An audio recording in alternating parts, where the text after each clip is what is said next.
Hello, everyone, and welcome to this week's info dump special of Ancient Medicine, in which we will talk about the transfer of Greek-style rationalizing medicine into the city of Rome in the context of Roman imperialism and conquest. This is before Rome is an empire. Rome at this period doesn't have emperors yet. It's still a republic, but a democracy or a republic, or indeed any kind of state structure, can become an empire. So imperialism happens when a state uses either its military influence or its economic influence to exert control over other countries. In the case of Rome, this is physically going and taking over and running it directly.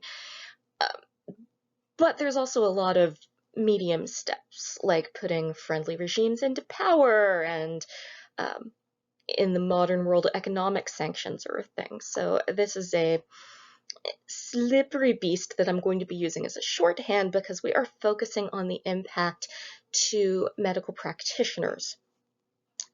The Hellenistic period had made science and medicine a place where you could gain, maintain, and project power. And once something becomes a power category, it becomes something that imperialism is interested in. Now, also, medicine is performed by people, and we're in a slave-owning, human trafficking world here. And this means that people being trafficked include medical professionals, doctors, obstetricians, pharmacists, academics, researchers, surgeons. In Roman slavery in particular, and Mediterranean slavery more broadly, one thing that's very different from slavery systems that you may be familiar with from American history is that Roman slavery didn't systematically try to exclude enslaved people from education. It's the other way around. An enslaved person with education was more valuable for their trafficker and their owner, and therefore, one of the ways you may invest in your human capital is by educating them. This is not better, this is not worse. Ranking slave systems is a little bit like picking which kind of disease you want to die from.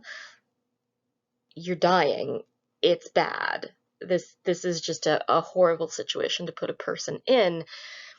This week we'll be learning a little bit about why, but you're really going to see it when we move on to the next unit, which is taking Roman legal systems and using them to adjudicate situations involving physicians. Yeah, because the bias is real. Okay. We're going to move right into things by meeting our authors. So I've given you two Romans that represent kind of where the mindset is of the Romans who are active in trafficking, acquiring, and being treated by these enslaved, educated Greek-speaking physicians. They're from two different periods, but they're intimately connected. I'm going to start with our OG guy. This is Cato the Elder. He is called the Elder because there's another important Cato in Roman history about a century later. They're related. This is his grandfather, I think. Grandfather. So we call him Cato the Elder. Sometimes you'll also hear him called Cato the Censor because he held the highest possible office in the Roman Republic, that of the censor. This was the guy who, kind of like Heidi Klum, decided who was in and who was out of the senatorial roles. So, big, important dude in Rome. And an interesting fellow. He wasn't born in the city of Rome, which for 234 and Roman politics was a little bit unusual. Most people in politics were from old political families who'd been in the Rome metro area for a really long time. But Cato, he was from far enough away, be a little bit like a person from Pittsburgh getting into Baltimore politics. Unusual, but not unheard of, but still braggable, which Cato did. His family was, however, wealthy, and wealthy in land owning. And that is the context in which the thing you're reading from him this week, his On Agriculture, is based context-wise. So he's writing a manual not for how to farm your own family farm that you yourself are putting your hands into the dirt of on a daily basis. He's talking about how to run large agribusiness, only your workers are enslaved. So I prefer to translate this as plantation rather than villa. You'll see both words. Your translator uses villa, but what we're talking about is a plantation, and I think calling it a villa obscures that a little bit. So this is a place that's a large amount of land farmed by enslaved labor, run by enslaved labor.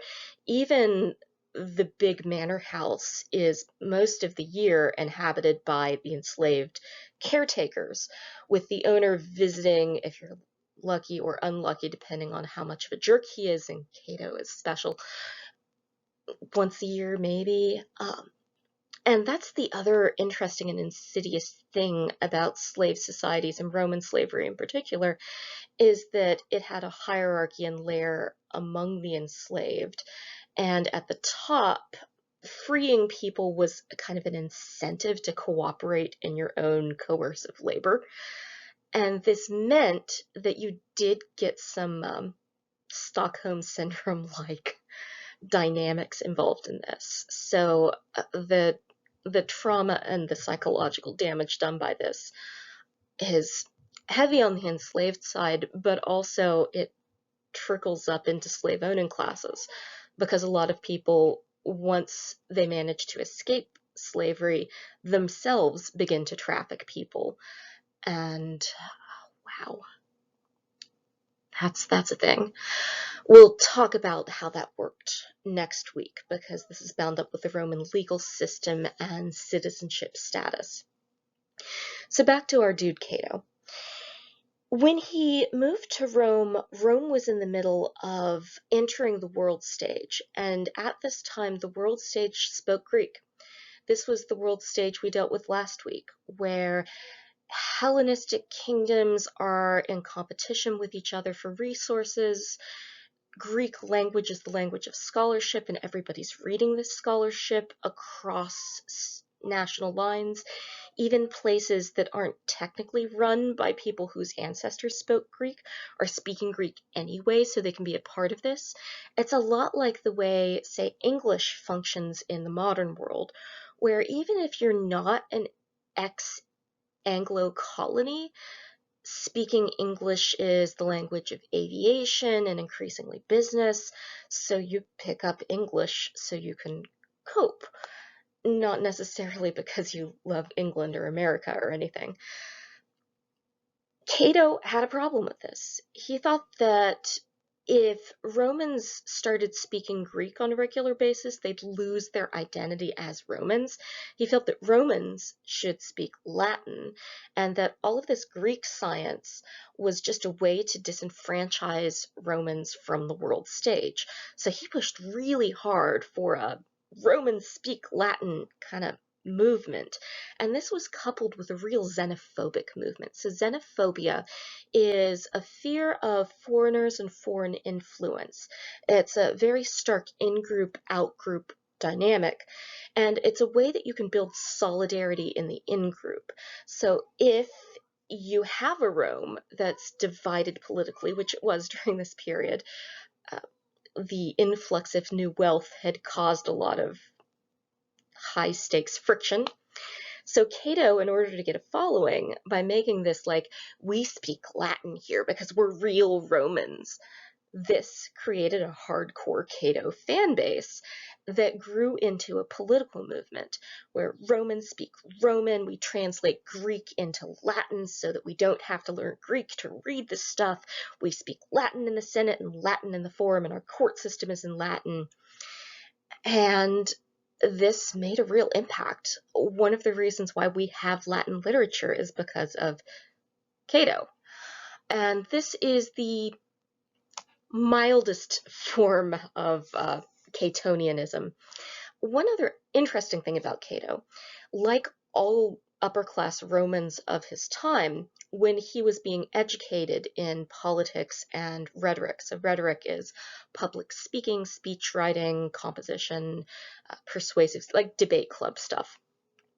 He went to Athens to study Greek philosophy in Greek. So it's not that he didn't know Greek. He went to the best Greek-speaking college for rhetoricians that was available in the ancient world. He had Athenian friends, he had Athenian connections, like he didn't completely refuse to do the Greek thing. But he used this as a bargaining chip. He'd be like, yeah, man, I've been to Greece, I've seen things, I know how they are, let me tell you about the Greeks. So he's that guy. Now, a note about the portraiture before I move into more Cato hijinks. This bust that we're looking at here, when you Google Cato the Elder, this will come up. Archaeologists a long time ago, like early 1900s, speculated that this might be a portrait of Cato the Elder because it's art that dates from about Cato's time. It's a Republican Roman portrait, but it didn't have a name label on it. We have no way of knowing who this guy is. So this might be Cato, and he certainly looks like what you might imagine Cato looks like.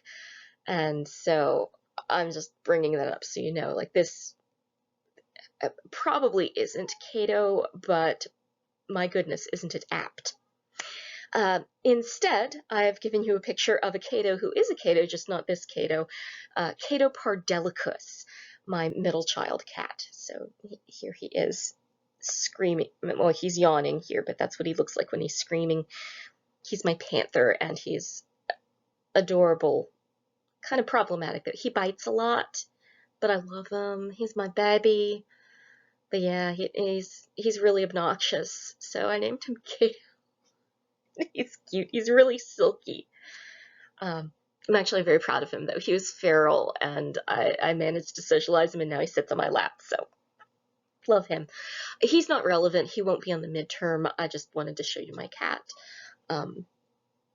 Behind him is Isis, our R.I.P. Isis. We just lost her a month ago, and it was very bad. She was amazing. She was not a jerk. Cato's a jerk. I love him, though. Okay, so back to Cato the Elder, then. That was his intellectual career. We've talked about his economic career. Now let's talk about his political career. I hinted at this a bit when I said he was a censor. Like, he rose all the way to the top and then above the top of the Roman political structure. And he was adamant about a few things. First, one cannot trust deals made with foreigners, which surprise, but most famously, he didn't like Carthage. As much as he hated Greek people, he hated Carthage worse. Who is Carthage? Carthage was an economic empire based out of the city of Carthage in modern-day Tunisia along the coast of North Africa. And it is like almost on the same longitude as Rome. So if you sail almost due south from Rome, you're going to end up in Carthage and vice versa.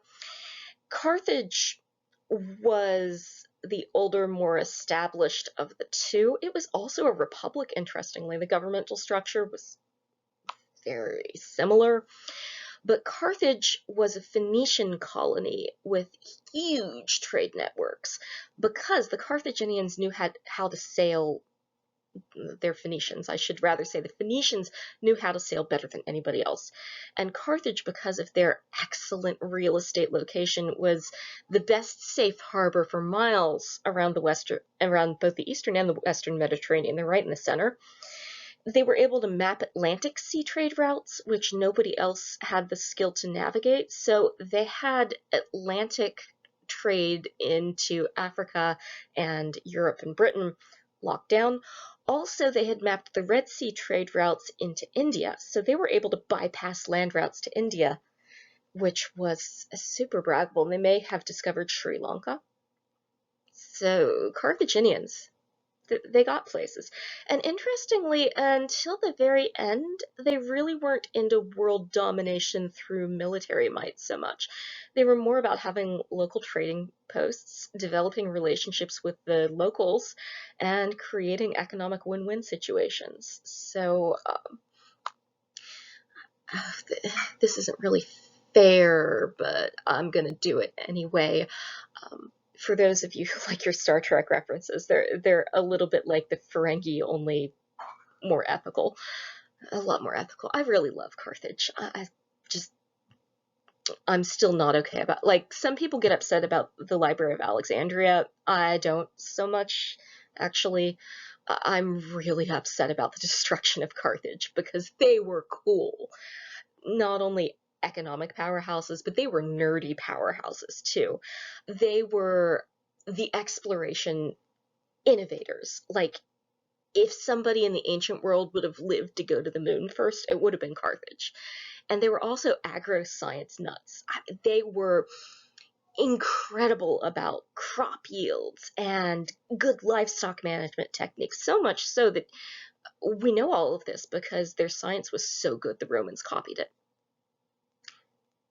And I'm saying all of this because Carthaginian erasure still is a real problem in the history of the ancient world.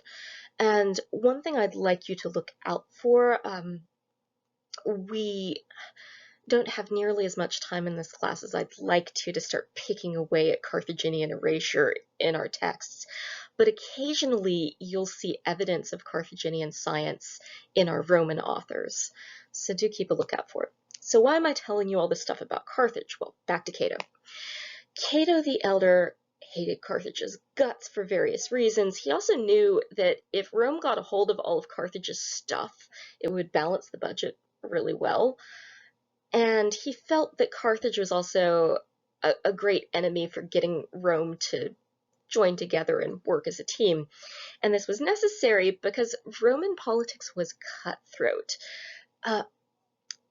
A shorthand for this, what later becomes the modern mafia, is the latest incarnation of Roman political process. This system in which more powerful Romans become patrons to less powerful Romans, and then they sponsor. It's kind of like a pyramid scheme of power and access, only with a lot of violence and punching people in back alleys and so on, and horse heads in people's beds, shenanigans. This was, some of it was already becoming illegal in Roman law, but not all of it. In fact, the patronage thing is enshrined in Roman law. So it's the mafia, but a little bit less illegal. And it's something that gets projected into Roman approaches to governing abroad, too. But this is a really toxic way to run a cooperative society, yes? If you're constantly vying for other powerful people to get the most followers, you're going to start being mean to each other. Like a brief acquaintance with, I don't know, YouTube star fandoms or Instagram rivalries will tell you this. Just imagine it's not Instagram, it's the Roman state, and their followers have swords. And then you get the picture. In fact, Cato the Elder is on the cusp of this golden age of civil war in Rome. So at any rate, in a highly divided country, one very effective way to get them to undivide for a while is to create a foreign threat that rises to the level of war. Now, the problem with making Carthage that power is that after the Second Punic War, Rome had pretty well neutered Carthage. Carthage no longer had colonies. It had just the little bit of Tunisia around its state, and it was still paying massive amounts of war damage to Rome. So what remained of its trading contacts, that income wasn't going to Carthage, it was going to Rome. Rome was also allies with Rome's closest neighbor, the Numidians. The Numidians were now part of Rome's cavalry. And Rome's last treaty deal with Carthage stipulated that Carthage couldn't make war on Rome, Carthage couldn't make war on anybody unless they got a permission slip from Rome. And Rome, for some reason, wouldn't give Carthage a permission slip to defend itself. and the Numidians started attacking Carthage, and Carthage was like, Rome, Numidia's poking me. They're on our side of the border. And Rome's like, oh, yeah, that's sad. But, we like Numidia. We don't like you. We haven't forgiven you for the elephant incident. So, suck it. And eventually, this is a deliberate stance on Rome's part. Rome just isn't being casually cruel here. Rome wants Carthage to start a third war, especially Cato's faction. And Cato is so committed to this that he starts doing this political stunt where every public speech he gives and private speech, every speech, no matter what it's about, no matter what's going on, he ends the speech with, anyway, I think Carthage must be destroyed. Like everything. His daughter's wedding, Carthage must be destroyed. He's giving a toast at a banquet, Carthage must be destroyed.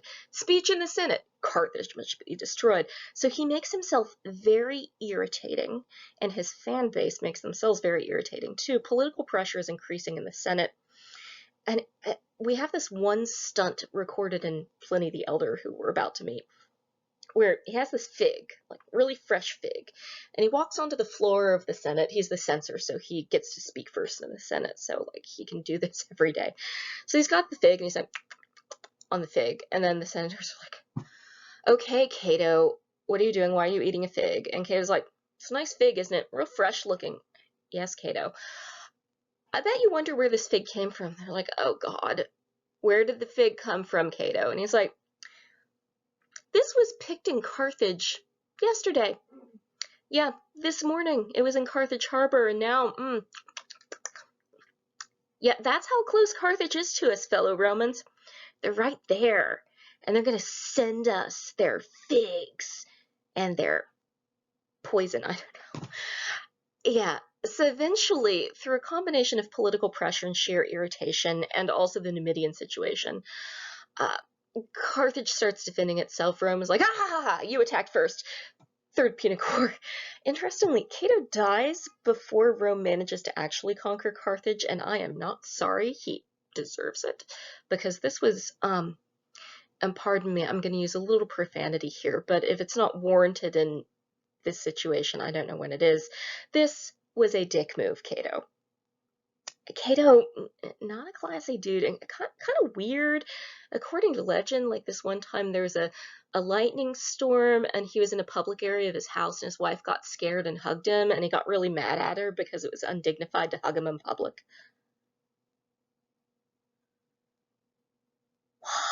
Why, Cato, why? So, why am I making you read this?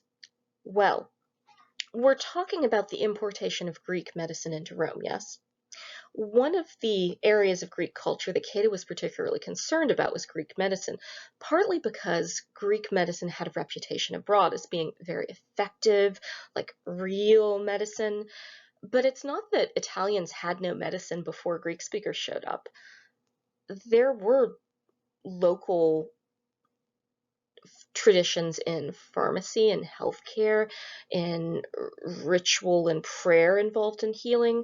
It wasn't like there was no pre-Greek Roman medicine. There is. And Cato the Elder is the closest thing we have to a snapshot of what that may have looked like. Now, I say may have and closest rather than absolutely yes, because, okay, so Cato, the Roman who hated Greeks more than arguably any other Roman, names Greek imports in his On Agriculture when he's talking about remedies for things. He's still using Greek stuff. And some of what he's citing is from Greek language sources, including, I think he even name checks Pythagoras, who did live in Italy, but he was a Greek-speaking philosopher. So Cato may talk a good game about how he hates Greeks, but he's sure using a bunch of Greek stuff for a dude who hates Greeks, and if that isn't typical of this kind of politician. So this isn't pure Roman medicine any more than anything is pure cultural anything in the Mediterranean. It is a highly interconnected and interwoven multiculture. But things that we see that do seem to be more Italian and less Greek include Cato's dislocation remedy. So when you're doing the reading, look out in particular for what Cato says about curing a dislocation, because what he does there does not look like the kind of stuff we see in the Hippocratic Corpus at all. It uses what we think of as magical thinking, so principles of sympathy. Sympathy is either something looks like another thing and therefore it's influencing another thing. So in this case, he has a split reed. So you take a reed, you split it down the middle, and then as it dries, you slowly draw the ends together until they meet again. And this is to heal a dislocated joint. So the sympathy here is that just like the reed's ends are slowly coming together, so too you want the bones to slowly come together. So that's sympathy. And then you also touch it to the dislocated joint, like you're doing this around the dislocated joint. That is the principle of contagion. So this idea that if something is touching something else, then it takes on some of that thing's mojo, so that even when they're separated, the one will have an influence on the other. We'll talk more about this in Pharmacy Week because there's a lot to unpack here. Although it's associated with magical thinking, it's also adjacent to the process of early pharmacology and science, so it's not irrelevant to talking about early history and science. And then while you're doing this, there's this phrase that you're supposed to say that is nonsense Latin. It's words that sound a little bit like Latin, but also a little bit like what Romans think maybe Persians sound like. Some scholars theorize that it might be like a Latin speaker trying to fake sounding Carthaginian, which is really interesting. This is another thing we find in magic, and you're probably familiar with it even if you haven't thought about why before. Have you ever noticed when someone in modern media is casting a spell, it's almost always in Latin? Like, we don't just say swish and flick light as a feather. We say Wingardium Leviosa. Leviosa. Long O. Sorry, Hermione. Right. That is called Voces Magicae, which itself is hilarious because that's Latin for magic word. It sounds a lot stupider in English, doesn't it? But it sounds cool in Latin, and that's the point. It sounds cool if you don't know what it is and it sounds vaguely foreign. And magic is meant to give you this sense of wonder and awe and incomprehension because this is powerful speech. It's not normal speech. Like, if I were to wave my magic wand and say, your bones disappear. No. Actually, no, I can't remember the words to that spell now. Oh, well. And millennials, we're not supposed to talk about Harry Potter anymore, which is sad. I also heard Gen Z doesn't like side parts, so I'm trying this. How's this working for me? Good. I don't know. The weird thing is I wore my hair like this in high school, so, that's a thing. Okay, back to Cato the Elder. This is relevant because this suggests to us that before Hippocratic-style medicine comes to Italy, the kind of healthcare that we're seeing is traditional. It's using the apparatus of quasi-magic and religion.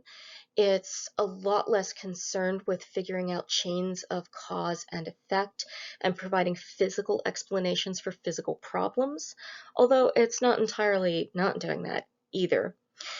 So when you look at Cato the Elder, you're going to see the closest we can come to local Italian traditions.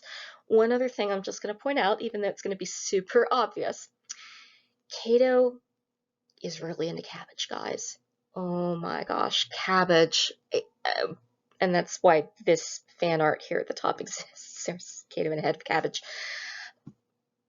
Now, cabbage, if you didn't know, is a diuretic. So if you eat a lot of borscht or cabbage rolls or something, it will make you pee a lot. And in fact, you can try this on your own and fact check me on this. It does make you pee a whole lot, and it changes the chemical composition of your pee enough that it smells a little different.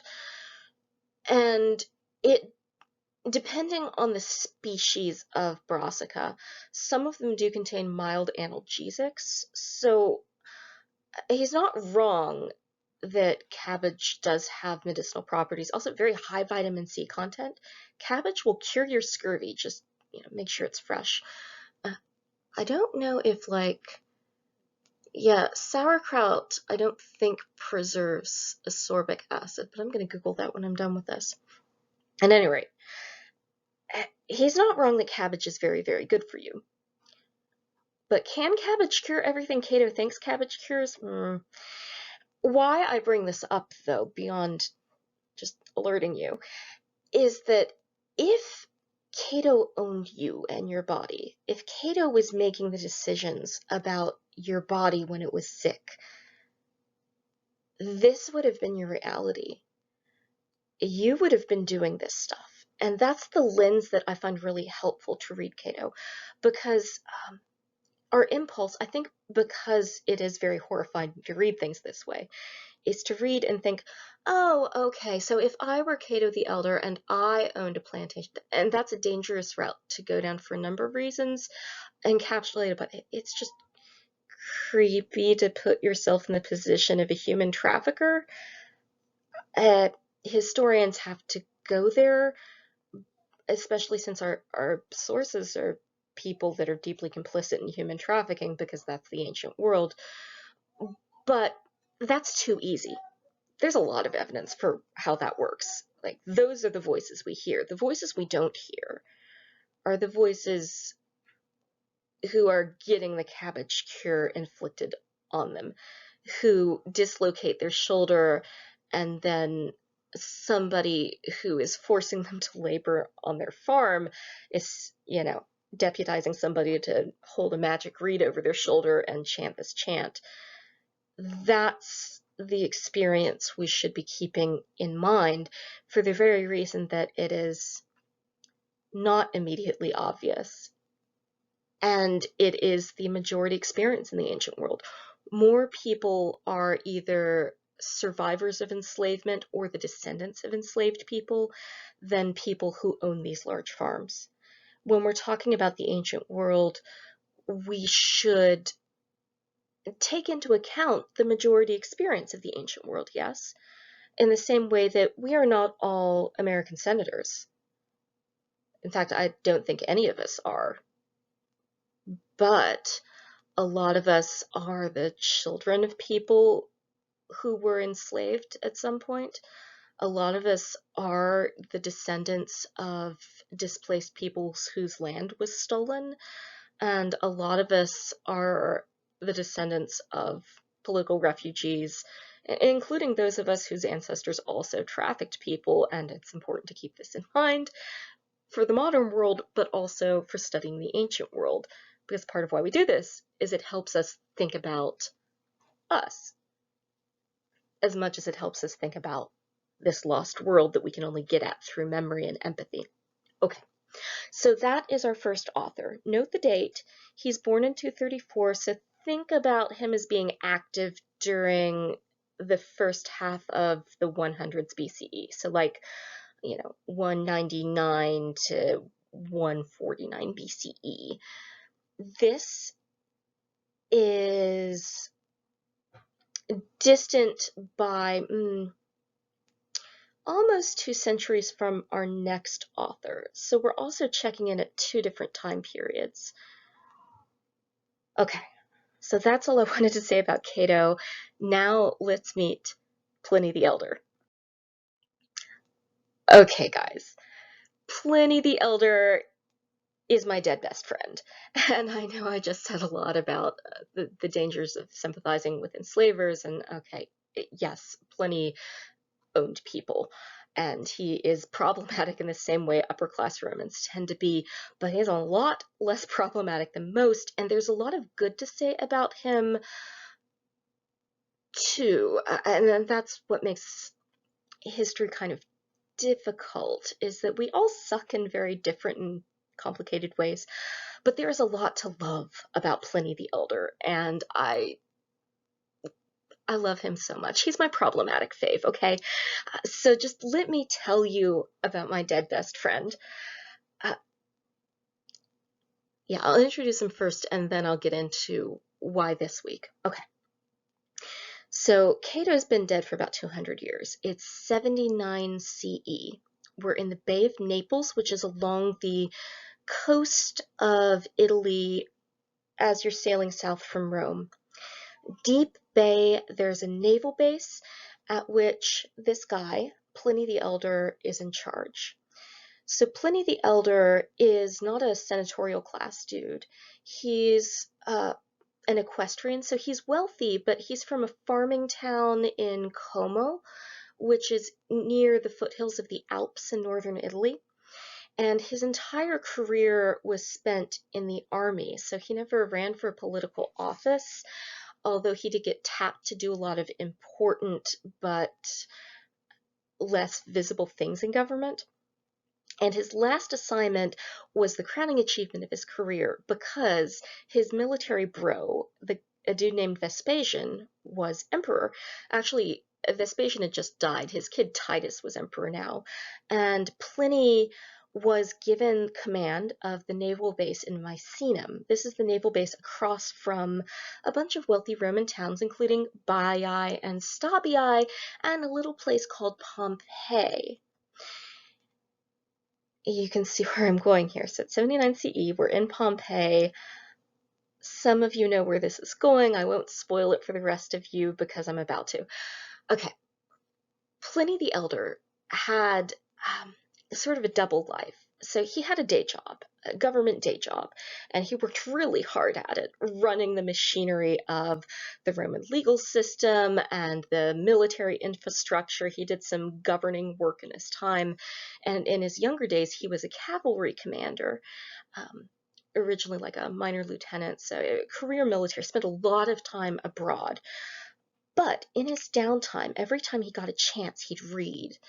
And he got to the point where he had this massive library, and he hated not reading so much that he'd have somebody reading books to him while he was going from meeting to meeting, kind of the way we put a book on tape in our or like a podcast on. Only back in the day, what you would do is you would take one of your secretarial pool, which would be an enslaved or freed person attached to your household, and they would read books to you all day. And then you'd have another secretarial staffer, also probably enslaved or formerly enslaved, taking dictation. And that's how he wrote his books. And he'd take them even into the toilet in the bathroom. He apparently hated stopping reading so much that when he was in the bath, he'd wait until the last possible minute, dunk his head real quick, wash his hair, and then pop back up so he didn't have to lose any time listening to his book on tape, which is just the most relatable thing. Don't enslave people to read books to you, but that's me. So it informs some of my fondness. And the kind of books he liked, he'd read anything, but he especially loved natural sciences. He was a complete STEM geek. And some of his government jobs include mine engineering and mining safety. And this is where he gets some brownie points for me, because he's not just interested in the engineering of running a mine, but he cares about safety in the workplace. He's one of the few voices against creating unsafe working environments for enslaved people in various industries, including like pearl divers. He talks about how pearls are unethical because pearl divers die trying to swim to the bottom of the sea to get them. And so, like, why the heck are you wearing pearls? Somebody died to give you that pearl. That is an unacceptable cost for jewelry. So he's like the Roman equivalent of an anti-blood diamond activist, which is nifty. It's the ancient world. The bar is kind of low. Sorry, I love him. I love him so much. So, 79C, there's a noise. There's a boom. Pliny the Elder goes to look out his window, and he sees that Mount Vesuvius, which used to be this pointy mountain, suddenly had this cloud growing out of the top of it, looking like first like a mushroom, and then like an umbrella pine is the specific species of pine in the Mediterranean that looks exactly like a pyroclastic cloud in its early stages, and he sees it going up. And his first thought is, oh my gosh, that is so cool. I need to see that. And people are like, Pliny, is that safe? And he's like, look, you only live once. Like, who gets to see this? Is new. I've never read about this. I want to see it. Which is so relatable. I love this guy. And then he turns to his nephew, that's Pliny the Younger, and he's like, dude, do you want in on this? You want to go see the volcano? And little Pliny's like, I'm sorry, uncle, I've got homework. I'm so not making this up. We only know about this because little Pliny writes it down later. So little Pliny lives to tell this tale, but like older Pliny is like, dude, I love reading as much as you do, but like, she's like, don't do your homework. Go look at the volcano. Um, yeah. But then as he's getting his flagship ready to go check this out, he starts receiving notes from people across the bay saying, oh my God, send help. There's ash raining down on our houses. It's actually unsafe here. And we're worried for our lives and we're having trouble evacuating.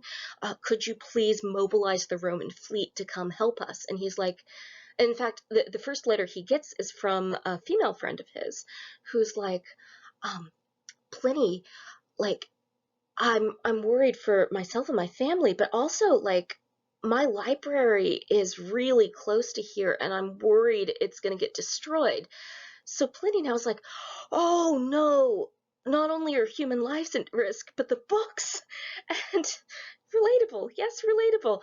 So he mobilizes the Roman fleet, sails across the bay, and goes on a rescue mission. Now, he can't find his friend who first wrote him the letter, but he finds another friend of his who offers his estate as a base of operations. So while Pliny's men are getting folks boarded up on the ship and trying to keep the ash cloud from by now pumice is raining from the sky, he like hangs out in his friend's house. He takes a bath, and he kind of needs to take a bath because Pliny the Elder has an underlying health condition. He's had asthma ever since he was little, and it's beginning to act up. He's having trouble breathing, which is something else I find highly relatable as a lifelong asthmatic myself, who is badly triggered by dust clouds. Like, I've had serious episodes well, like not volcanic ash clouds, but like fine dust makes my condition much, much, much worse. So he's beginning to struggle a little bit now, but he waits until daylight, although daylight is muddy because the ash cloud is beginning to collapse. And all the time he's making observations, he's taking notes. And then at the end, he realizes, okay, so we've got to leave now. Part of why military vessels are needed is because the sails aren't working. The wind now is being sucked into a vortex that's blowing only inshore, and he needs to go outshore. So military vessels in the ancient world have oars, so the galleys can row away from shore. So these are the most viable rescue vessels. So he loads his escape boats as densely as he can with as many people as he can get out possible. But as he's supervising the last moments of loading people up on the shores of Stabii, the asthma attack peaks. It gets to be too much for him. And also, he's exhibiting other symptoms that are suggestive of a heart attack too. Pliny the Elder, he was a chunky boy. He was fat, he was cool with it, and that is another thing I find just so endearing because body shaming for men in the ancient world was real, more so than for women, and you would indeed get bullied for this kind of thing. So, Pliny, he was a chunky boy, and he was fine with that. He, you know, oh, dude. So he collapses on the beach, and they have to leave him behind in this first rescue effort. He's basically like, look, guys, get people out. Just do what you can. So the kind of eruption where that Vesuvius had, an explosive pyroclastic cloud that creates cascading flows of superheated ash, pyroclastic flows coming out of a collapsing ash cloud. is called a Plinian eruption, after both little Pliny, who writes this down, and elder Pliny, who died in it. But what a way to go. This is the ultimate geek death, right? You die from a heart attack exacerbated by your asthma while being the first to observe a new natural phenomenon. Like, uh, honestly, I think if I were Pliny the Elder, I'd be super stoked about this, especially considering most of his best friends were killed in political purges in the decade preceding, well, earlier than the decade. Nero killed his friends, so I'd rather be killed by a volcano than by Nero. Anyway, that's Pliny the Elder, and in this story are encapsulated all the reasons why I love this dude.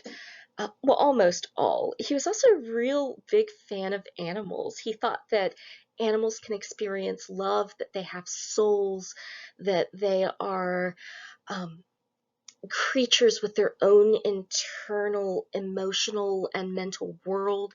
And he was especially interested in figuring out how animals in difficult to reach places live, like the life cycles of oysters. He's really into them. His favorite animal, though, was the elephant, because he thought that elephants, even though they're really big and they can squish things, they choose not to. Elephants are loyal. Elephants don't turn on other elephants. Like, Pliny processes a lot of his trauma through his love for elephants, which is just the most darling thing ever. I know I keep saying this, but I love him so much. And I think that if he were around today, he would be much more woke than he was back in the first century. At least I choose to think that. There's also a manga about him that I've included a still from, which, if there wasn't enough reasons to love Pliny, this manga gives him a little pet cat. Pliny and cats. I love everything about this. On the other side, by the way, this Pliny art, we don't have a portrait of Pliny the Elder. We do have physical descriptions. So his nephew said that he was a chunky boy. He was a big dude. And that he kind of had a kindly face. So I actually commissioned this portrait. One of my former students is now a museum studies grad student and a professional artist, and I had her do this one for me. So here's Uncle Pliny in fan art I had made, because I love him. Yeah. Okay, so on to why we're reading him for this class. Pliny wrote The Natural History, which was a tour de force, really. It was his book about the state of the art of natural sciences in the first century AD. And it was starting from cosmology and astronomy to geography, zoology, human biology and diversity, farming, and then at the end, at the beginning, he talks about what nature is, how the natural world works.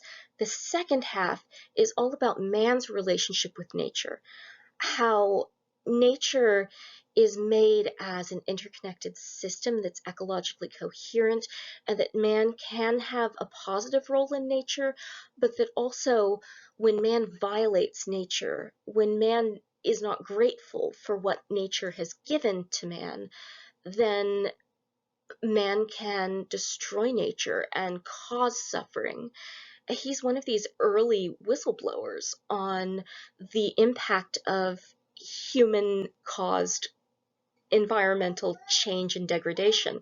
He writes about the problems with pollution from mine runoff and deforestation, and how this creates problems that impact animals and wildlife diversity. He talks about extinction events. Like, he is, amongst other things, an ecological activist. Just so nifty. And he has this vision of, he's not just like men are all, or humans are all bad. He's like, no, humans can have a positive role in the environment if we use our knowledge, right? If we live in harmony with the science of what we know about the natural world, we too can live in a way that appreciates nature and honors it, which is just so damn nifty. And if that isn't enough reasons to have a fondness for Pliny the Elder, He is the reason why we know the names and some of the details of ancient women in science, because he reads their work and he quotes their work with their names. So he includes citations. So because of him, we know about mathematicians like Aspasia, and also Aspasia the obstetrician, Sotira the physician, a bunch of other ones that I can't rattle off the top of my head. Salpe is another one. Salpe is a biologist and obstetrician. So he's great for another. We also know about a lot of Carthaginian scientists because Pliny quotes them. African scientists also, including the guy I named my last cat after, Juba of Mauritania, was king of Mauritania, but he was also a massive nerd who did geographical research and also used his resources to do elephant research. So he just, Pliny. So, like, okay, not an unproblematic Roman, but one of the least problematic Romans you're going to run into, which is why when we read this stuff about medicine, we're going to get into a moment where Pliny the Elder is not at his most woke. This is Pliny the Elder's opinion about physicians in general and professional Greek-speaking physicians in particular. He doesn't like them very much. He's really paranoid about them. And the generous part of me, the part of me that is a chronically ill person, suspects that Pliny is a lifelong sufferer from asthma in a medical system that did body shame people for being large. There might be some personal baggage in here that we could be sympathetic to. He doesn't really talk about it that much. But he feels that physicians, at least the physicians in his day, are taking advantage of knowledge gaps to overcharge their patients and to give them treatments that are bogus, don't make any sense, and that are ultimately harmful.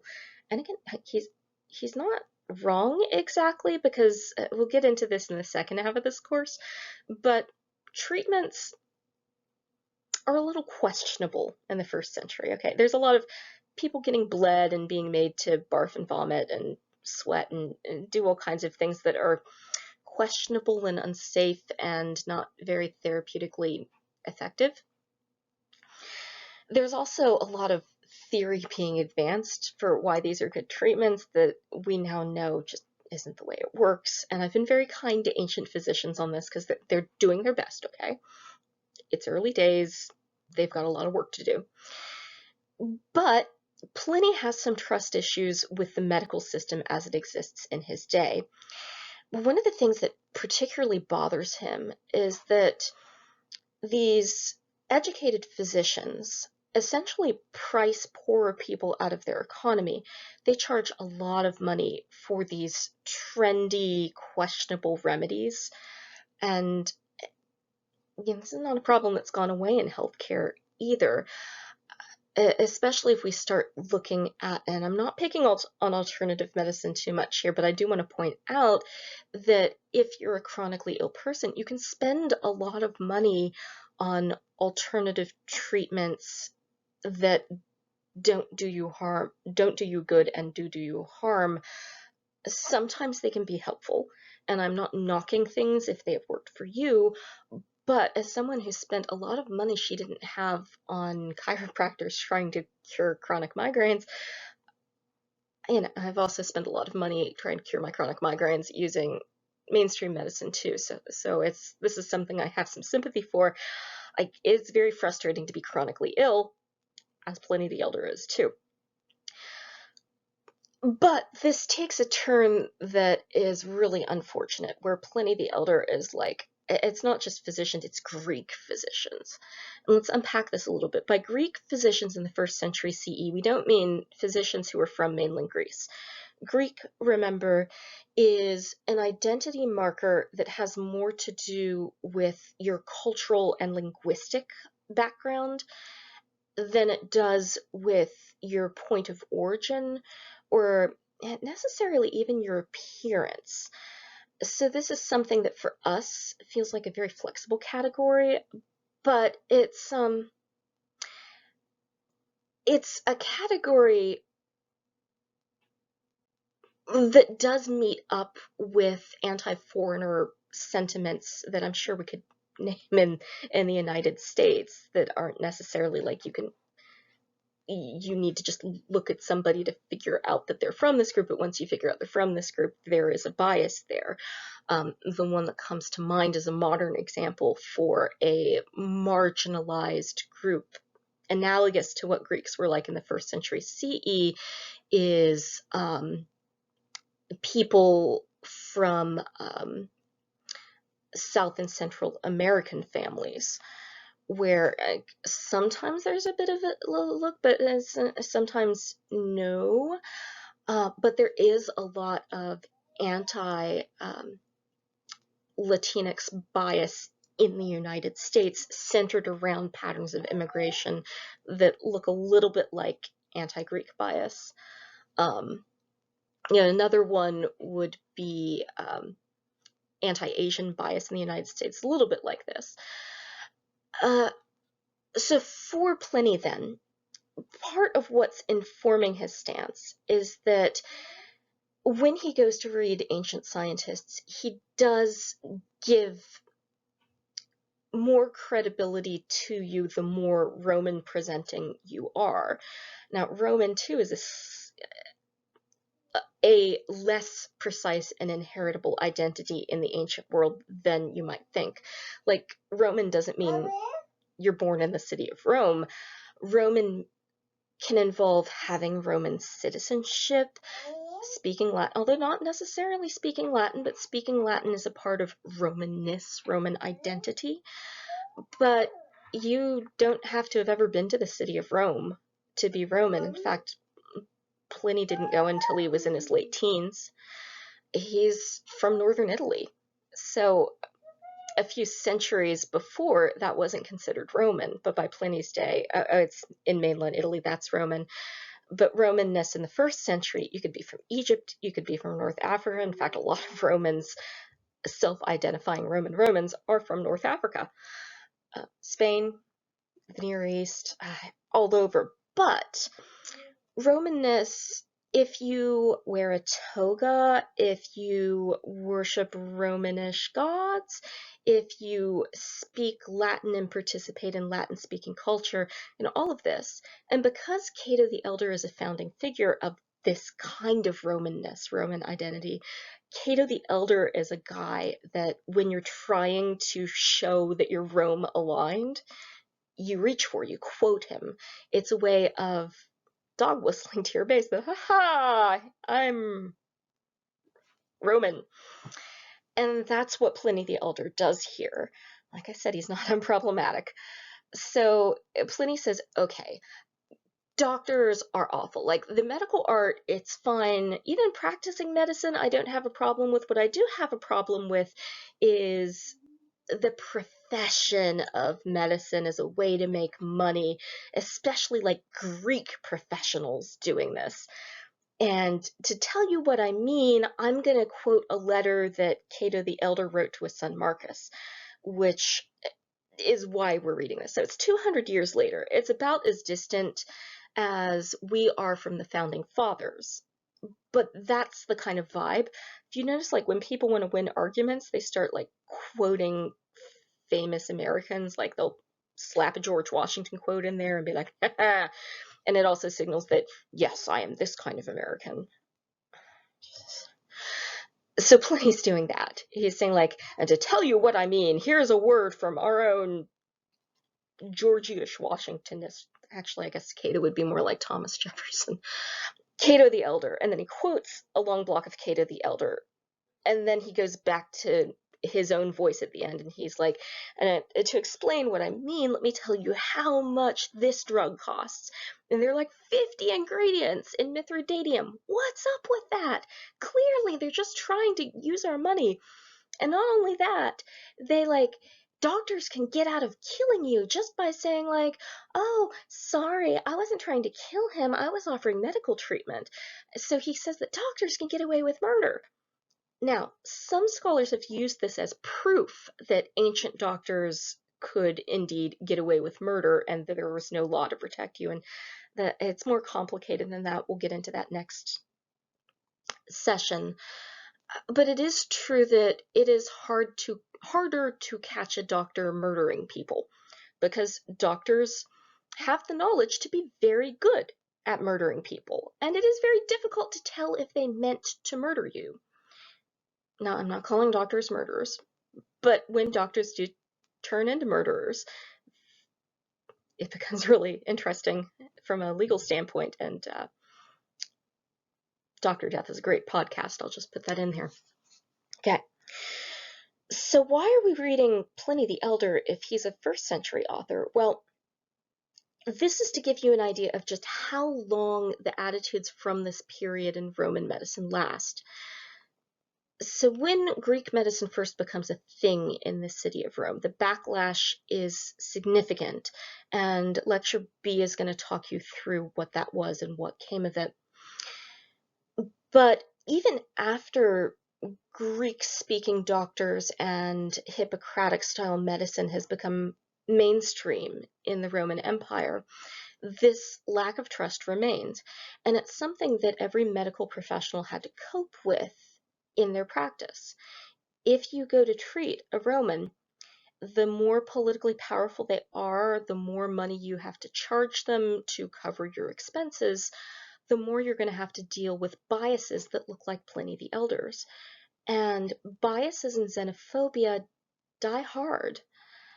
As we know, right? We are not living in a world without this dynamic.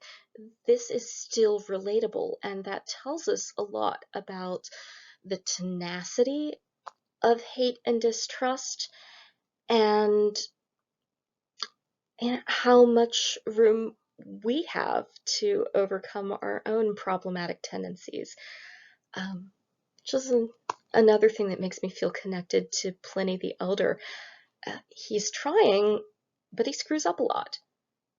And I would hope that all of us who are trying are honest enough to admit that in the process of trying not to use your privilege in a horrible and toxic way, you do screw up. You don't notice your privilege, you don't notice you're doing the thing, you don't realize that harm is harm, and you have to spend a lot of time checking yourself. And Pliny is trying, but he does fail here, in part because Greeks had, if you'll pardon me, pulling on a modern phrase, a bit of a model minority thing going on in the ancient world.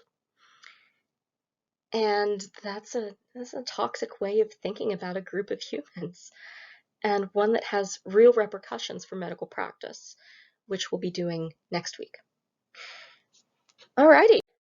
So, those are our authors for this week. It's a huge info dump, but I hope that this context helps you figure out why I'm making you read this and what you should be looking for when you do read it.